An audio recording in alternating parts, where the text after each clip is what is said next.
man, what a stuffy, just dickhead Cormier really is. I think if you really get to know Daniel Cormier, he's really not.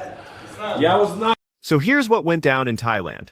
Jon Jones and Daniel Cormier got stuck together filming this Russian reality show, and when it was all over, Jones went straight to the cameras to absolutely torch his longtime rival. Called him every name in the book, and made it crystal clear their beef isn't going anywhere. Last season I was with Diaz, I was with Masvidal, and I was with Yoel Romero. It was so much fun, it was lighthearted, it was cool, we made good memories, we hung out with each other. This season is against Daniel Cormier. Oh man, what a stuffy, just dickhead Cormier really is. I think if you really get to know Daniel Cormier, he's really not. Yeah, I was not. He was not. He's an asshole. He was an asshole. I mean, he didn't really connect with any of the fighters here. He's just an asshole. I tried to make peace with him many times, and he made it very clear that he wants to be enemies for the rest of his life because how lucrative it is. This whole thing blew up online because it basically proved what everyone already suspected. These two genuinely despise each other. Even now, years after they stopped throwing punches in the octagon. Put them in the same room for a month and watch everything turn toxic. You look at the way that he treats his staff members. He brought like 10 yes men out with him and literally, go get me my water. Where's my this? Why is that this? It was just, he just bosses guys around. You know, and the times we weren't filming, he wasn't very sociable with the people on set. He's just a kid. I think people that really work with him knows that. The explosive interview happened right after they finished shooting Alf Global. It's this Russian MMA reality show that's basically their version of The Ultimate Fighter. Season 3 filmed in Thailand with Jones and Cormier as opposing coaches, mentoring young fighters through challenges and fights. But the one thing I do know is that I made him cry in front of the world. I took him off of the list of being considered one of the greatest fighters of all time. He'll be even lower in the rankings of the greatest heavyweight of all time because my prospect, Gable Steveson, is going to be 3 times the champion Daniel Cormier ever was. And so he'll just always be in my shadow one way or another. Everyone knew the drama was coming, given their history. What nobody saw coming was how much poison would pour out once the official cameras stopped rolling. When someone asked Jones about working with Cormier, all pretense of professionalism went out the window. He delivered one of the most brutal character assassinations ever caught on film. The contrast between seasons tells you everything. When Jones worked with Nate Diaz, Jones painted this picture of Cormier as this demanding diva surrounded by yes-men, snapping orders, and treating the staff like garbage. When the cameras went dark and everyone tried to relax, Cormier allegedly just disappeared into his own bubble, refused to connect with the people actually making the show happen. I've had a lot of rematches and instances with people, but this is the one that I appreciate the most. This is where Jones really went for the throat. He's basically saying Cormier's whole public image is fake. The friendly commentator, the beloved broadcaster, the family man everyone loves, all an act, hiding someone much less pleasant underneath. Then came the big question everyone wanted answered. After spending a month together, is there any chance these two legends could ever make peace? Jones says absolutely not, and he puts all the blame on Cormier. According to Jones, he tried multiple times to extend the olive branch during filming, approached Cormier, hoping maybe some distance from their fighting days might create room for healing. Cormier shut down every single attempt, made it explicitly clear he plans to keep this hatred going forever. And why? Money. Plain and simple. Their rivalry has been one of the most profitable feuds in combat sports history. Massive pay-per-view numbers, endless media coverage, constant content creation. Cormier's post-fighting career as a broadcaster and podcaster, built largely on being Jones's #1 enemy. Walking away from that rivalry means walking away from serious cash. Jones frames this as purely cynical. Peace was right there for the taking. Cormier chose profit instead. Then Jones brought up the moment that defines everything between them. UFC 214, where he absolutely starched Cormier with that devastating head kick in round 3. Cormier crumpled, completely unconscious, in what became one of the most replayed knockouts in UFC history. Jones keeps bringing this up, because in his mind, it's the final word on who's the better fighter. What he conveniently leaves out of this clip is that the result got overturned. He popped for Turnbull, an anabolic steroid, and the victory became a no contest. Cormier got reinstated as champion. That knockout Jones treats as his trump card, officially just an asterisk. But Jones introduced a new wrinkle to keep this going. He mentioned Gable Steveson, this Olympic gold medalist wrestler he's taken under his wing. Jones predicts Steveson will completely eclipse Cormier's legacy as heavyweight champion, becoming 3 times the title holder Cormier ever was. Even if they never speak again, Jones plans to keep Cormier in his shadow through a protege who will achieve everything Cormier couldn't. It's psychological warfare through proxy. This interview exploded across every major MMA outlet once it dropped. MMA Fighting went deep on the most inflammatory quotes and put them in context of the broader rivalry. MMA Mania focused on Jones claiming Cormier wants to stay enemies for life. Bloody Elbow called it proof that any friendship hopes are permanently dead. Yahoo Sports added context about the ALF Global show and what it means for both guys' media careers. The consensus everywhere is the same. Whatever slim chance existed for these two to reconcile just got nuked from orbit. The timing makes this even more brutal. Before filming started, Jones had actually been optimistic about potentially fixing their relationship. Posted on Instagram about how great it would be to have Cormier on the show. Maybe address their messed up dynamic. That optimism got absolutely obliterated by what actually went down in Thailand. Cormier gave his own interview about the experience before Jones dropped this bomb. Told Red Corner MMA that being around Jones feels different now since he's done fighting. Without the threat of actual combat, Cormier said the nastiness has cooled down, described their interactions as professional, acknowledging they argued constantly but found ways to coexist without wanting to fight. Cormier also revealed they discussed other forms of competition during filming, argued about a potential boxing match, which Cormier agreed to, but the most serious discussion was about wrestling. Cormier challenged Jones to a wrestling match and guaranteed he'd win by technical fall, 10-0, an outcome that would prove his superiority in the discipline that defined his pre-MMA career. This opens the door for their rivalry to continue outside the octagon. Jones responded to the wrestling challenge during his interview, saying it would be interesting to see what happened, but stopped short of accepting the match could happen. It probably won't bring closure either way. What makes this footage go viral isn't just the insults, though those are inflammatory enough. It's the confirmation that after more than a decade, two men who dominated the same division at their peaks cannot exist in the same space without everything turning bitter. They filmed together for weeks. Were supposed to mentor young fighters, model professionalism, create compelling television. Instead, they left Thailand hating each other more than when they arrived. To understand why this footage hits so hard, you need to grasp the catastrophic history these two share. This isn't some manufactured rivalry cooked up by promoters to boost pay-per-view sales. This is genuine toxic animosity built on public humiliation, physical violence, drug scandals, professional jealousy, and cheating accusations, spanning over a decade. Every insult in that viral footage carries the weight of everything that came before it. The first sparks ignited back in 2010 at UFC 21 in Anaheim. Jon Jones was this 22-year-old phenom tearing through light heavyweight with a ferocity the sport had never seen. His weird striking, freakish reach, and ability to finish fights from impossible positions marked him as once-in-a-generation talent. Daniel Cormier was a 2-time U.S. Olympian in freestyle wrestling, competing in Strikeforce as a heavyweight with his own championship dreams. His credentials were flawless. NCAA champion, Olympic team captain, undefeated professional record. Backstage at the event, Jones approached Cormier with what he described as a friendly wager, betting he could take the accomplished wrestler down.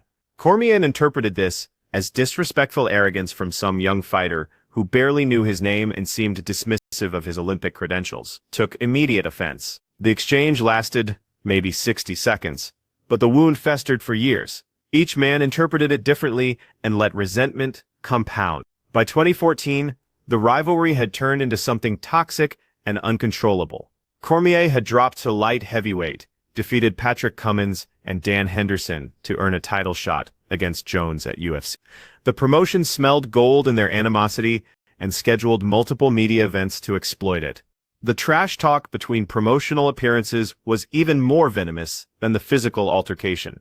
In an off-air exchange captured by ESPN cameras, Jones escalated with a statement that chilled everyone who heard it.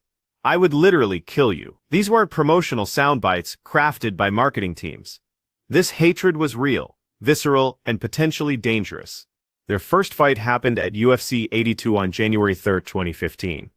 Jones dominated across 5 brutal rounds, controlling the clinch, landing devastating elbows, and outworking Cormier in nearly every exchange.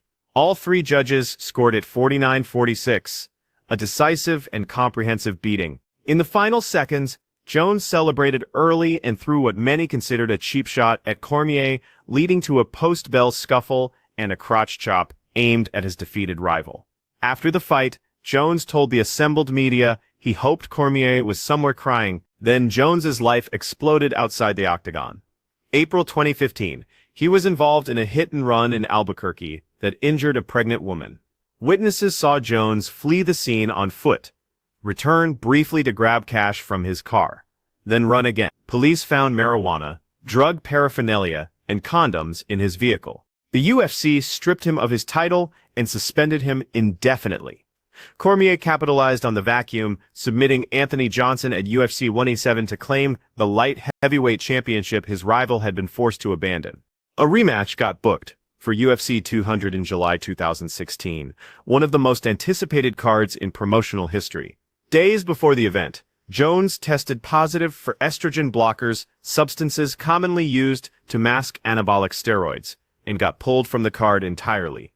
Cormier fought Anderson Silva as a last-minute replacement.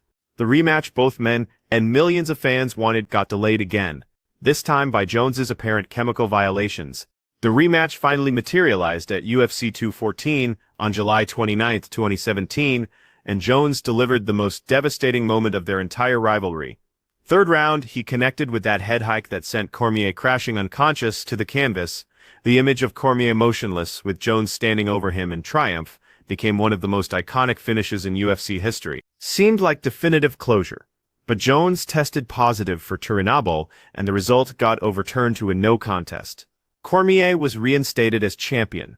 The knockout Jones considers proof of his superiority became officially an asterisk, not a legitimate victory, but a tainted moment forever carrying the qualifier of a failed drug test.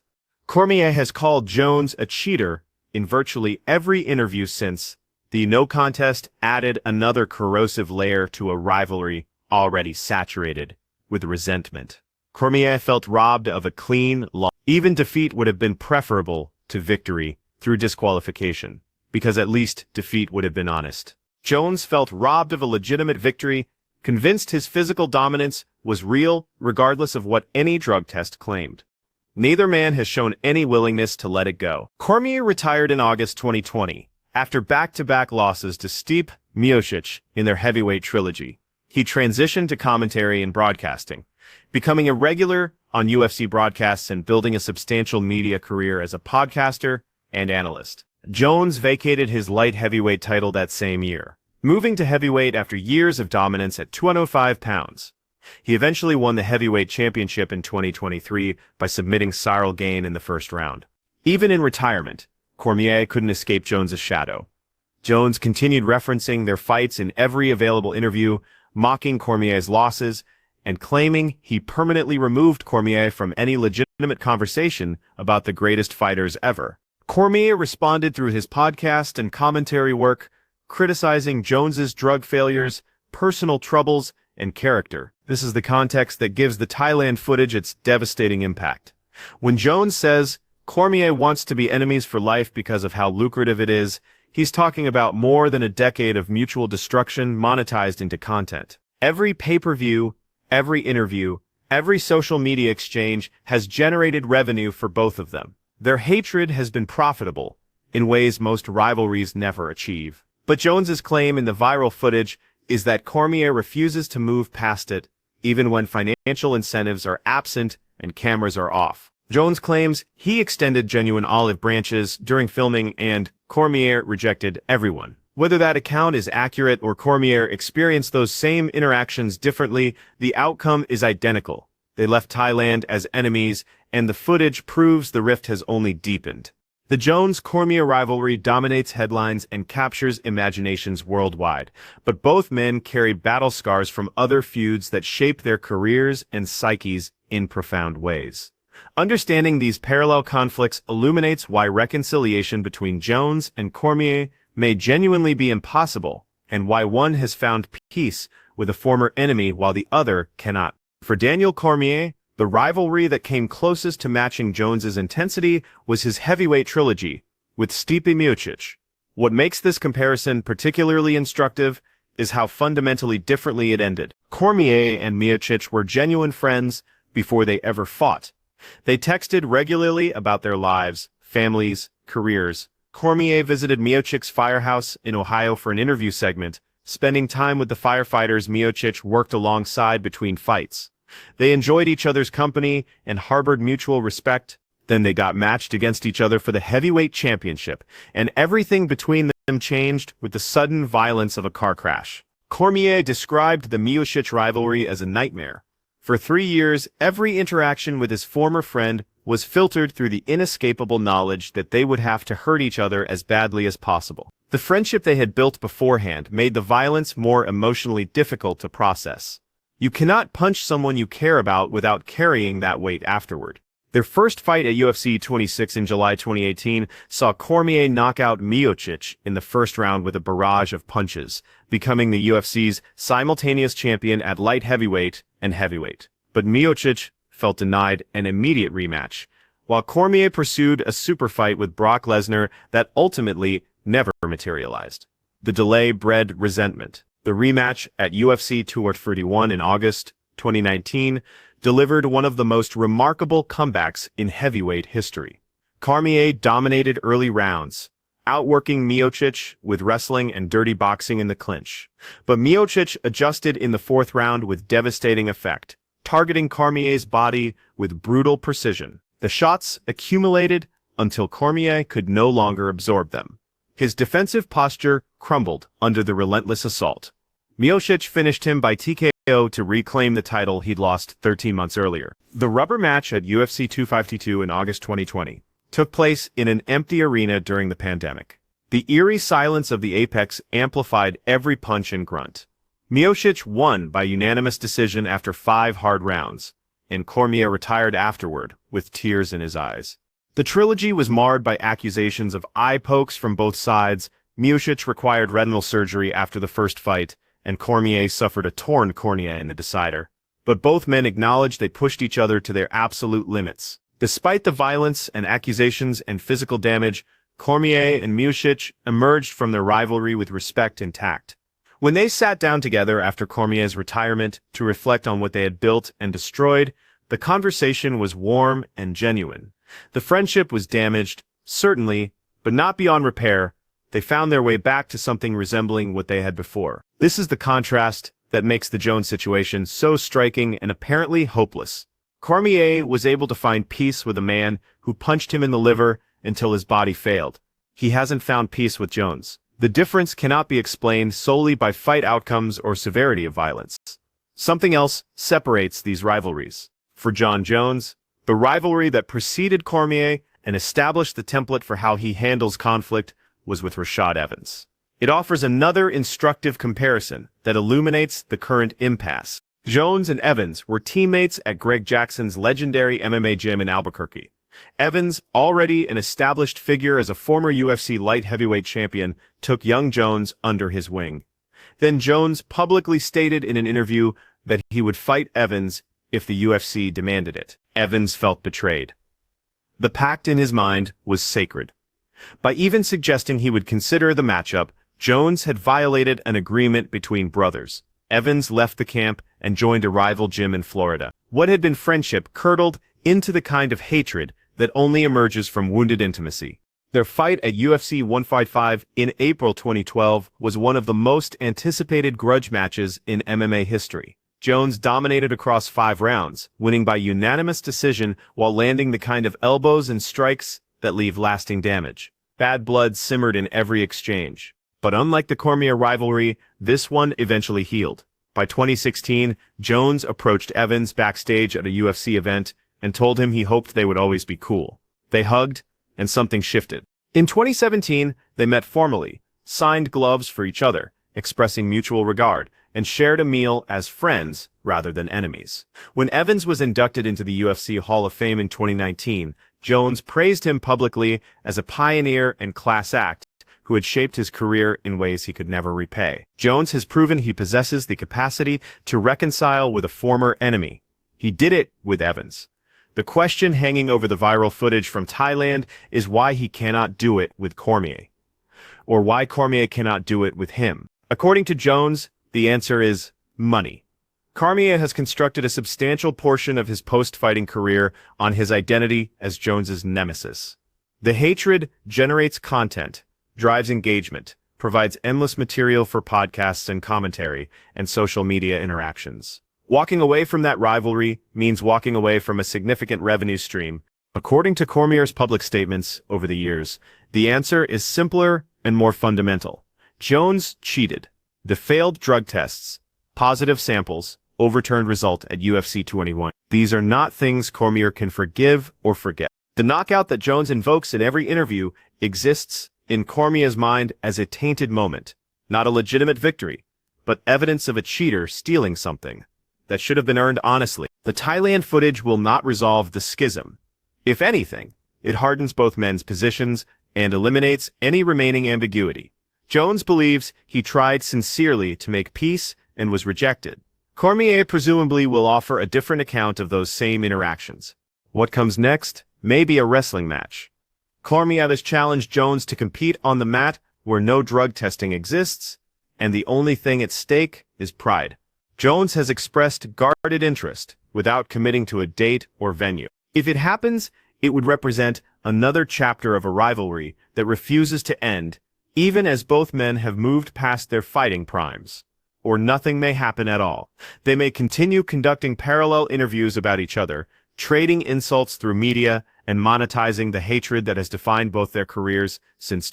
The viral footage from Thailand is simply the latest installment of a story that shows no signs of concluding. Jones won both fights. Cormier claims one was stolen through pharmaceutical cheating. Neither man will ever back down, and the footage that has captivated the MMA world proves it.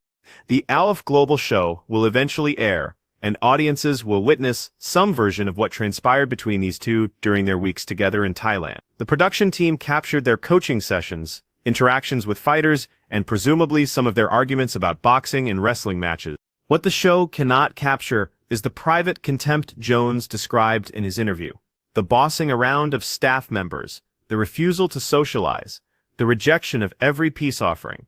Cormier has not yet responded directly to Jones's specific accusations from the Red Corner MMA interview. Given his platform as a broadcaster and podcaster, a response is likely coming.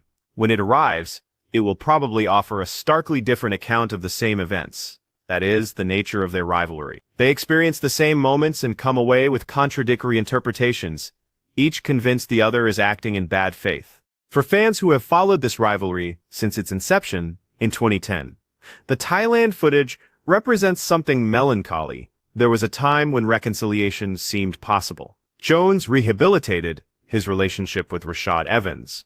Cormier found peace with Stipe Miocic. Passage of time heals most wounds, even in combat sports where the wounds are literal. But Jones and Cormier appear to be the exception. They are two of the greatest fighters in UFC history, men whose legacies will endure long after they stop competing. They share a history that includes two of the most anticipated fights ever staged, and they cannot stand each other. The viral footage confirms what many suspected: this rivalry ends only when one of them dies. Until then, every interview, every podcast, every chance encounter will carry the weight of everything they did to each other. Jones knocked Cormier unconscious. Cormier watched that knockout get erased from the official record. Neither man will ever forget.